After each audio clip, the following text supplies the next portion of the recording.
Alors, je suis Jérôme Théveny, je suis le directeur général du CFA de l'ameublement La Bonne Graine.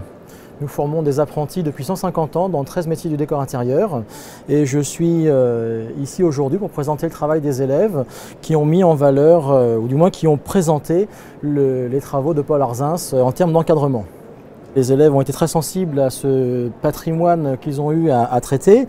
Ils s'inscrivent en même temps dans une démarche contemporaine qui est celle de créer l'encadrement avec à la fois une présentation de papier et en même temps un cadre qui va mettre l'œuvre en valeur.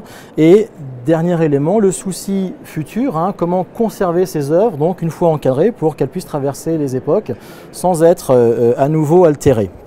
Voilà, donc l'apprenti, accompagné de ce formateur, se retrouve tour à tour à la fois le créateur, le conservateur, mais aussi celui qui réalise. Et pour l'occasion, on a poussé au maximum la démarche pédagogique. On a une présentation qui montre des cartons 100% coton, donc sans acide, des colles qui sont neutres, des travaux qui sont mis en place dans les cadres avec du papier japonais où encore là 100% chanvre, le pH est totalement neutre et plusieurs métiers se retrouvent dans cette production.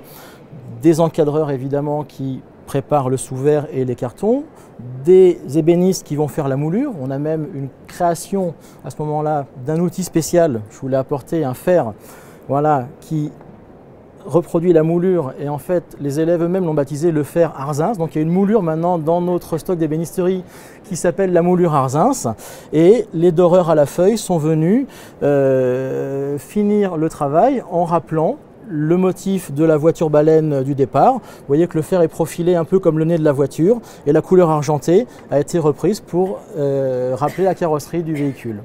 Le seul motif, le seul dessin d'origine qui est celui-là où on voit la voiture entière sur un calque a été mis dans un cadre différent avec une bordure en or pour donner le côté précieux. C'est le trésor de la collection, donc on l'a fait en décalage avec les autres. Vous êtes exposant également au salon. Nous avons cette chance de pouvoir participer au salon de l'objet d'art cette année. Donc nous avons amené une partie de nos mobiliers, de nos sièges, de nos livres et des productions des élèves.